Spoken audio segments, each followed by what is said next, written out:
There is a question that haunts every dynasty, and it never comes from the outside. It comes from inside the building, from the people who are supposed to be on the same side. What happens when the man who built your empire starts looking past you, searching for someone better, someone younger, someone he has already decided is the future? What happens when the two greatest players on the most dominant team in the world find out that their boss has been secretly grooming their replacement, not after the dynasty ends, but right in the middle of it? And what happens when that replacement shows up on the other side of an Olympic court, wearing a different country's jersey, blissfully unaware that two of the greatest competitors in human history have already decided to use him to send a message? That is exactly what happened in Barcelona in the summer of 1992. And what Michael Jordan and Scottie Pippen did to Toni Kukoc on that court was not just one of the most brutal displays of defensive intensity in Olympic basketball history. It was something far more complicated, far more personal, and far more revealing about the psychology of Michael Jordan than any highlight reel will ever show you. Because to understand what happened in Barcelona, you first have to understand what happened in Chicago. And that story begins not with a basketball player, but with a general manager who had a habit of falling in love. Jerry Krause was a strange man in a world full of strange men. The Chicago Bulls general manager was short, heavy-set, and famously combative, a former scout who had clawed his way to the top of a franchise that nobody wanted and turned it into something extraordinary. He had drafted Michael Jordan. He had orchestrated the trade that brought Scottie Pippen to Chicago. He had hired Phil Jackson and given him the freedom to install the triangle offense. By 1992, with the Bulls having just won back-to-back NBA championships, Krause had legitimate claim to being one of the most important figures in basketball. But Krause had a problem that went beyond basketball. He had an ego that needed to be fed in a very specific way. Michael Jordan got all the attention, all the magazine covers, all the Nike commercials, all the adoration. Scottie Pippen was becoming one of the most recognizable athletes in the world. Phil Jackson was being celebrated as a coaching genius. And Krause, the man who had built the whole machine, felt invisible, undervalued, consumed by the shadow of the players he had assembled. He needed something of his own. He needed a project that nobody else could claim credit for. He needed a player that belonged to him. That player was Toni Kukoc. Jerry Krause had been a scout before he was a general manager, and the scouting mentality never left him. Scouts live for the discovery, for the moment they see something no one else has seen, for the private knowledge that grows into a public reputation. Krause had found Pippen in rural Arkansas at a school that barely anyone was watching. He had trusted Phil Jackson when the rest of the basketball world was not sure Jackson could lead anything.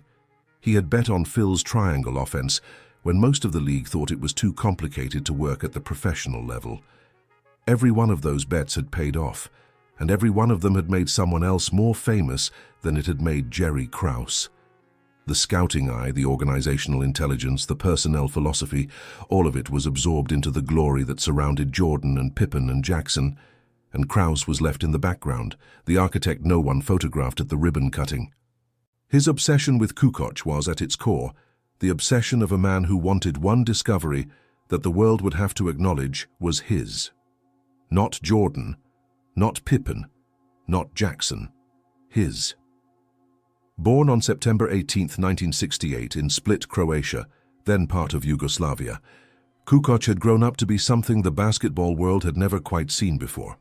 At 6 feet 11 inches, he moved like a point guard, saw the floor like a chess grandmaster, and shot the ball with a silky consistency that made even seasoned scouts stop mid-sentence when they described him. He was nicknamed the White Magic, the Spider from Split, the Waiter, that last one because of his extraordinary ability to find open teammates with perfectly timed passes, as if he were serving them at precisely the right moment. He had won 3 consecutive EuroLeague titles with his club team, Jugoplastika Split. He had been named the most valuable player of the 1990 FIBA World Championship, where he led Yugoslavia to the gold medal. He had won back-to-back European Player of the Year awards. By the time he was 22 years old, Toni Kukoc was the most celebrated basketball player in all of Europe, and there were serious people, experienced basketball people, people who had seen everything, who argued that he was the best basketball player in the world outside of the NBA. Jerry Krause believed every word of it, and then some. Krause had been tracking Kukoc since the mid-1980s. He had watched him on grainy Yugoslav basketball tapes. He had traveled to Europe to see him play in person. He had become convinced that this tall, fluid, impossibly gifted Croatian was not just a good basketball player. He was a transformational one. The kind of player who could change the way the game was played. The kind of player who, once Jordan and Pippen were eventually gone, could anchor the next phase of the Bulls dynasty. Krause selected Kukoc in the second round of the 1990 NBA draft with the 29th overall pick, at a time when European players were widely viewed as risky, unproven investments. And then he began campaigning for his new prize with an enthusiasm that crossed every professional line there was to cross. He talked about Kukoc in press conferences. He mentioned him in private meetings. He flew to Europe multiple times to recruit him personally. Bulls owner Jerry Reinsdorf made an unprecedented trip to visit the Kukoc family directly. Krause talked about the Croatian sensation with such unbridled admiration, such barely contained excitement, that the message filtering back to the two men who had actually built the dynasty, the two men who were winning the championships, the two men who were putting their bodies on the line night after night, was impossible to misread. Jerry Krause was already emotionally invested in a player who had not set foot in the United States, had not played a single NBA game, and had not proven a single thing in American professional basketball. And that player, in Krause's eyes, was already the future. Michael Jordan heard this, Scottie Pippen heard this, and both of them filed it away. The situation became exponentially worse because of money. Scottie Pippen was, by 1991, widely recognized as one of the 10 best basketball players on the planet. He was the co-anchor of the most dominant team in the NBA. He was a multidimensional defender, a brilliant passer, a player whose basketball intelligence complemented Jordan's competitive ferocity in ways that created something greater than the sum of its parts. And yet, when contract negotiations came around, the Bulls treated Pippen as a secondary concern. He signed a 7-year deal worth $18 million, a contract that would make him, in the Bulls' final championship season of 1997-98, the 6th highest paid player on his own team and the 122nd highest paid player in the entire league. The reason the contract was structured the way it was had everything to do with Toni Kukoc. The Bulls had been reserving cap space, holding roughly $1.5 million, specifically to pursue the Croatian. When Kukoc chose to remain in Europe in 1991, the Bulls had to spend that money immediately or lose it under NBA salary cap rules.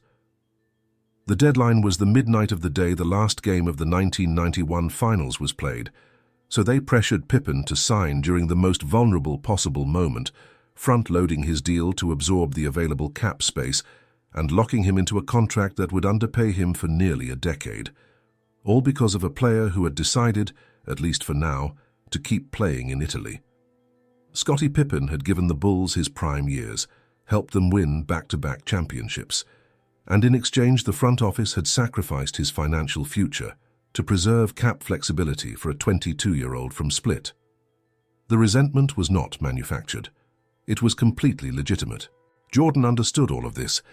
He had not been directly harmed financially in the same way Pippen had, but Jordan's loyalty to his teammates was real, and his contempt for front office maneuvering was even more real.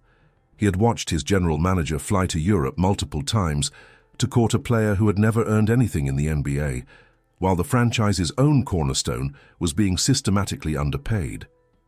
He had watched Krause speak about Kukoc in press conferences with an affection that he never seemed to direct at the players who were actually winning championships.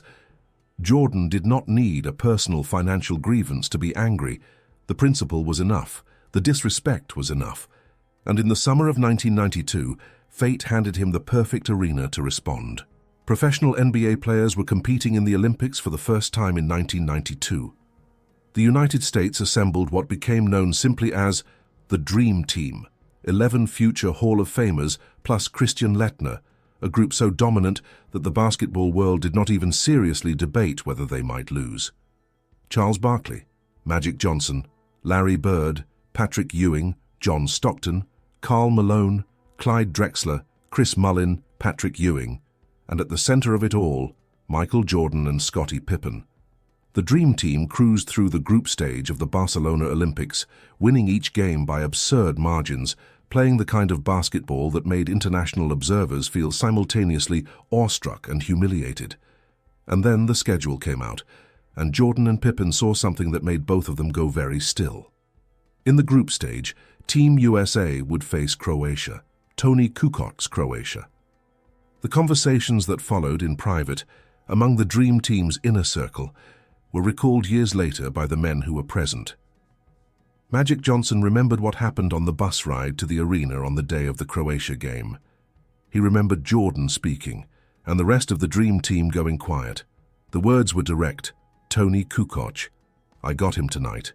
He is not going to get one basket on me. Karl Malone, the Utah Jazz power forward who had seen everything in his long career, later described the scene in the locker room before the game with a vividness that has never faded. He compared watching Jordan and Pippen argue over who would guard Kukoc to watching a lion, a leopard, and a cheetah circling their prey. The two Bull stars, he said, were so locked in on what they intended to do to their future teammate that the coaching staff had to work to manage their energy, to make sure they were channeling it into something productive and not burning themselves out before the opening tip. Kukoc, somewhere on the other side of the city, had no idea. He was preparing for a basketball game against the Dream Team, which was daunting enough. He did not know that within that Dream Team there were two men who had a very specific agenda that had nothing to do with winning for their country and everything to do with delivering a message to their general manager back in Chicago. The game itself was a demolition. Team USA beat Croatia 103-70. The final score tells part of the story. Toni Kukoc tells the rest of it. The man who had been described as the world's best player outside the NBA, the man Jerry Krause had spent years recruiting, the man whose mere existence had contributed to Scottie Pippen's financial humiliation, that man finished the game with 4 points on 2 for 11 shooting from the field, with 7 turnovers. Jordan and Pippen did not simply guard Kukoc. They hunted him. They picked him up before half-court, denying him the ball before he could even begin to operate. When he did receive passes, they were on him immediately. Full pressure, suffocating. The kind of defensive attention that even the best players in the world find disorienting and demoralizing. They face-guarded him. They switched who was covering him between halves, Jordan taking the first half, Pippen taking the second, so that there was no pattern for Kukoc to read, no predictability to exploit, no moment to breathe. The 7 turnovers were not the result of careless play.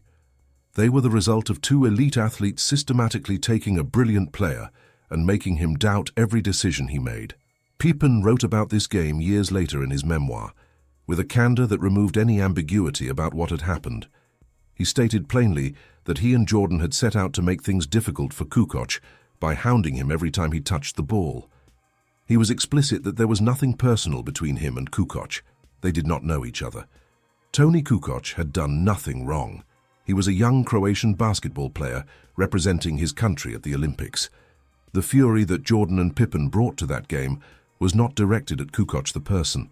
It was directed at what Kukoc represented, the front office's willingness to undervalue the people who had already proven themselves, to chase someone new and foreign and exciting, while the people who had built the dynasty were being treated as replaceable pieces. Jordan put it best himself in an interview years after the fact. He said that in that game they were not playing against Toni Kukoc. They were playing against Jerry Krause in a Croatian uniform. After the Croatia game, Pippen made a statement to the press. It was pointed, deliberately so. He said that Kukoc could be a good player, but he was in the right league, meaning Italy. He said that now everyone could see he was not ready for NBA competition. The words were calculated. Pippen wanted Krause to read them. He wanted the message delivered clearly. The man you have been celebrating, the man you have been flying to Europe to recruit, the man whose pursuit influenced my contract. He just got destroyed by us in an Olympic basketball game. He is not ready, we are. Stop pretending otherwise. Krause, for his part, was reportedly furious. Not at Jordan or Pippen. He had long since given up expecting either of them to make his life easy, but at the public nature of it, at the way the subtext of the whole episode had been laid bare for anyone paying attention. The Bulls' internal conflicts had been given a global stage, and every journalist covering the Olympics had the outline of the story, even if they did not yet have all the details. It would take years for the full picture to emerge, through biographies and documentaries and memoirs, but the shape of it was already visible to those who knew where to look. What happened next in the Olympics is where this story takes its first genuine turn, because Toni Kukoc did not fold. The gold medal game between Team USA and Croatia was a rematch that virtually no one in the basketball world considered competitive. The Dream Team had already beaten Croatia by 33 points in the group stage. Drazen Petrovic, the great Croatian guard who would tragically die in a car accident less than a year later, was a driving force for his national team, but even he could not close the gap against a roster of that caliber. Croatia had been the tournament's silver medal favorite going in, and that designation, ambitious as it seemed given the opponent, had turned out to be well placed. They had navigated the bracket with purpose, and their players carried themselves with the quiet dignity of athletes who knew they could not win the tournament, but were determined to show the world who they were. And Croatia, despite everything, despite the group stage loss, despite the statistical humiliation Kukoc had endured, came out and played. In the first half of the gold medal game, Croatia kept it competitive.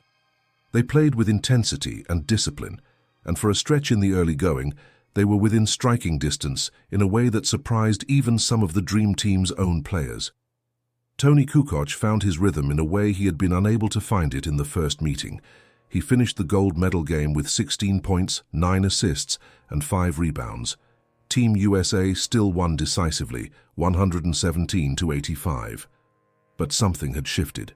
Kukoc had taken the Dream Team's best shot, taken it from two of the greatest defenders in the history of the game, operating with maximum hostility and maximum preparation.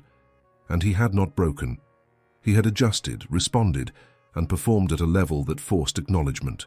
Jordan noticed. He was not a man who gave respect easily or quickly. He had spent years cultivating a competitive philosophy that treated any softness toward an opponent as a personal failure, as a crack in the wall that someone else would eventually find and exploit. But he also respected performance above almost everything else, and what Kukoc had shown in the gold medal game, the composure, the resilience, the refusal to stay down after being knocked across the court in the first meeting, registered. Not immediately as admiration, but as something approaching acknowledgement. This man was real. This man had something. Kukoc himself, reflecting on these events much later in life with the kind of perspective that time allows, could only laugh when asked about the experience. He posed a genuine question. Was there any other player in the history of the world who had an entire dream team going after him specifically? The answer is no. There was not.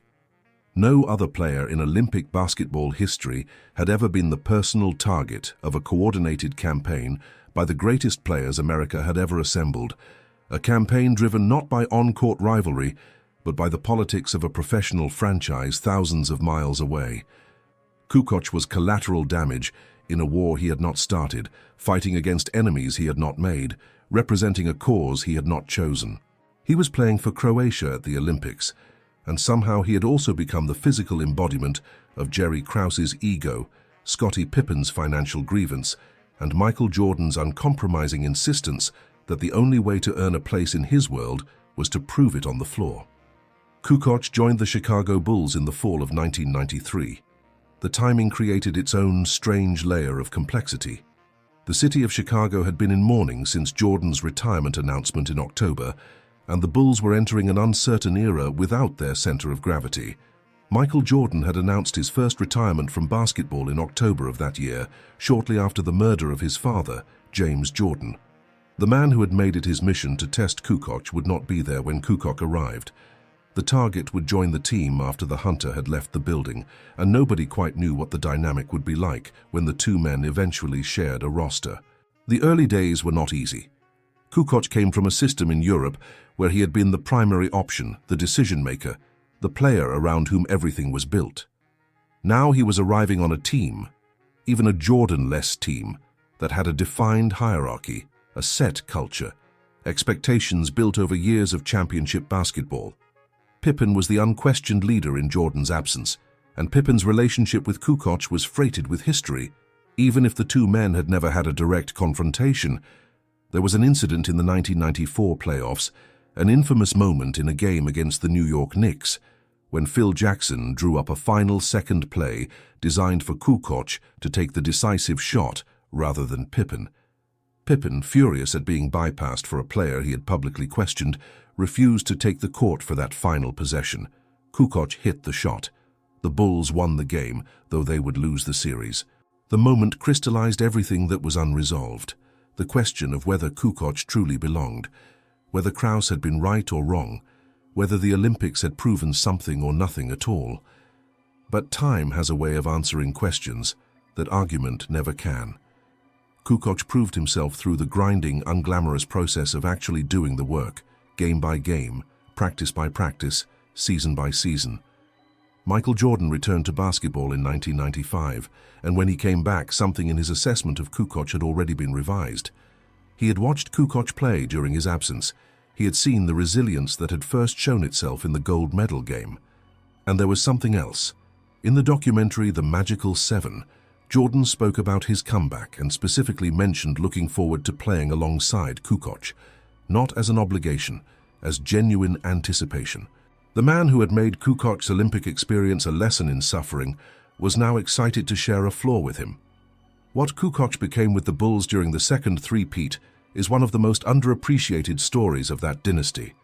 He averaged 17 points, 7 rebounds, and 5 assists per game during the 1998-99 season, when he was operating with reduced roster support. He won the NBA's Sixth Man of the Year award in 1996. He was the third leading scorer on the Bulls during the championship years, behind Jordan and Pippen. A distant third, absolutely, but third on a dynasty is not a small thing. During the 6 championship seasons, 3 of which he was a part of, Kukoc developed into exactly the kind of versatile, intelligent, unselfish contributor that great teams require. He never had the statistical dominance that Krause's early, breathless promotion had implied. He was not a franchise player in the NBA the way he might have been in European basketball, but he was invaluable in a different way. As the chess piece that could slide anywhere on the board, the player who understood spacing and timing and the geometry of the triangle offense in ways that allowed everyone around him to operate more freely. Jordan admitted the full picture when asked about it plainly. He said that Toni Kukoc became a great teammate and that he loved him for who he was. But he was equally honest about the origin of the conflict.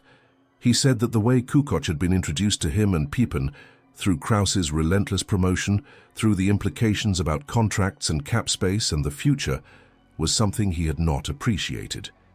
And he acknowledged that it had driven his energy. The word he used was specific, not anger, not spite, energy.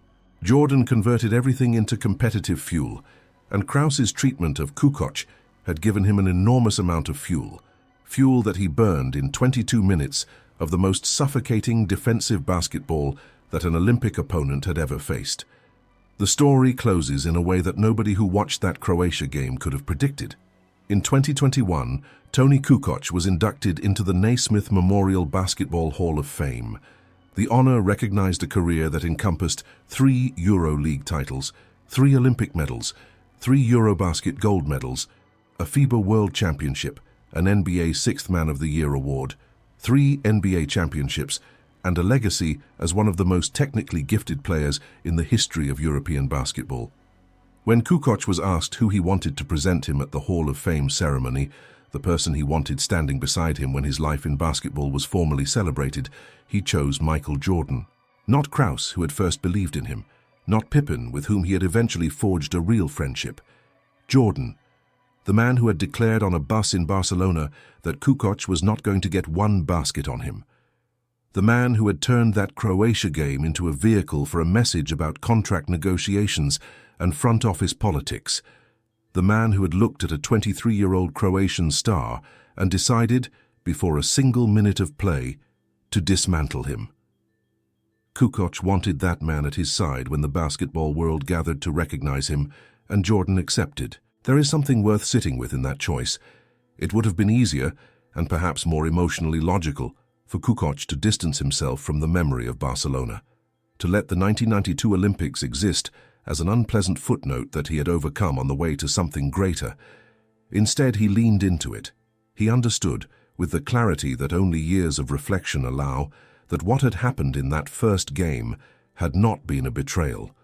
It had been a test. The most ferocious, most personally motivated, most precisely calculated test that any basketball player had ever been subjected to on an Olympic court. And Kukoc had survived it. More than survived it.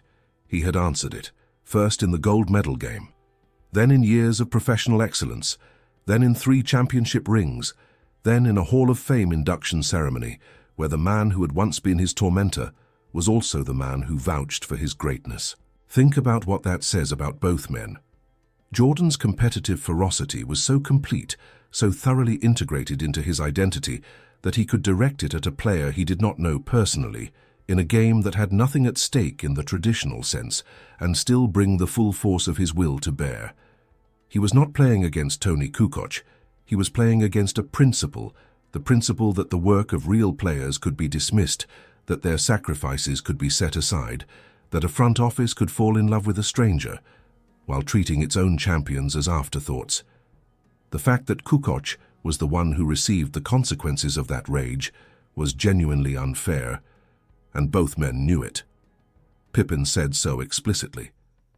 But in Jordan's world, unfair was not an argument. Competition was. And the competition had spoken, first in the group stage, then in the gold medal game, then across several seasons of Bulls basketball, then ultimately in a Hall of Fame ceremony that brought the whole arc to its strange and fitting conclusion. There is something in this story that goes beyond basketball, something that speaks to the experience of anyone who has ever been caught in the middle of a conflict they did not create. Kukoc arrived in Barcelona representing his country, carrying the hopes of a new nation that had only recently declared its independence from a dissolving Yugoslavia, playing alongside teammates who had grown up together in the rubble of what had been one of the great basketball powers in the world. He had nothing to do with Jerry Krause's infatuation. He had nothing to do with Scottie Pippen's contract. He did not ask to be recruited. He did not ask to be promoted above players who had not yet become his teammates. He simply played basketball at the highest level he could and found himself transformed, through no action of his own, into a symbol of everything that was wrong with the way the Bulls front office treated its players. And yet, and this is the part that matters, he did not collapse under the weight of it. He took 4 points and 7 turnovers in the first game, absorbed the message that Jordan and Pippen were sending, went back to the locker room, regrouped, and came back in the gold medal game with 16 points and 9 assists against the best basketball team ever assembled. He did not make excuses afterward. He did not seek sympathy. He later said with a kind of clear-eyed honesty that he had not known they were going to come at him like that. He had been preparing for a hard game. He had not been preparing for 2 men who had a personal stake in making him look inadequate. But when it happened, he adapted. That adaptation, more than any individual performance, more than any statistics, more than any accolades, is what ultimately changed the way Jordan saw him. Jordan respected people who could take the hardest test he could devise and not break. Kukoc had taken it, not perfectly, not without damage, but without breaking. And that was enough. There is a lesson here that runs deeper than any motivational speech could capture, because it is rooted in genuine conflict, genuine stakes, genuine human complexity. Krause's obsession with Kukoc came from a real insight. Kukoc was extraordinary, and Krause recognized it before almost anyone in the NBA did. But Krause communicated that obsession in ways that were tone-deaf and damaging, ways that put Kukoc in an impossible position and gave Jordan and Pippen legitimate grievances. Jordan and Pippen's response in Barcelona was understandable, even if Kukoc was the wrong target. And Kukoc's response to being targeted, refusing to be defined by one brutal performance, building a career that exceeded what anyone outside of Krause had initially imagined for him in the NBA, was the kind of answer that transcends sport. The next time someone decides that you are not ready, that you belong somewhere else, that your presence in a room is the source of someone else's frustration, remember Toni Kukoc on that court in Barcelona. He absorbed the worst, that two of the greatest competitors in the history of the game could throw at him, in a context where the full force of years of accumulated anger was aimed directly at him, and then he went back out on that same court and played the best game of that Olympic tournament. He did not do it with speeches or declarations. He did it by showing up, adjusting, and competing. And 30 years later, the man who had been his greatest tormentor was standing beside him in Springfield, Massachusetts, telling a room full of basketball's most important people that Toni Kukoc belonged among the all-time greats. If you have been watching this channel, you know that we come here to find the stories that go deeper than the highlights, the moments that reveal what these men were actually made of when the pressure was at its highest and the stakes were most personal. The Jordan and Kukoc story is one of those. It is not a simple story of rivalry or redemption. It is a story about what happens when competition, politics, loyalty, financial injustice, and human pride all collide in a single moment, and about what the people involved choose to do with the aftermath. It is also a story about the passage of time, about how two men who were adversaries on one of the biggest stages in sports could spend years sharing a locker room, sharing a championship pursuit, and ultimately sharing the same podium at the highest individual honor the basketball world can bestow. Jordan chose to test. Kukoc chose to survive. And then, over years of playing alongside each other, they chose something that neither of them would have predicted in that Barcelona arena in the summer of 1992. They chose to become part of each other's legacy. If this story made you think about the dynamics of the Bulls dynasty differently, or made you look at Toni Kukoc's career with new eyes, leave a comment below. Tell us which part of this story surprised you most. And if you want to keep going deeper into the stories behind Michael Jordan's greatness, subscribe to the channel and stay close. The next story is already coming, and we promise you, it goes just as deep.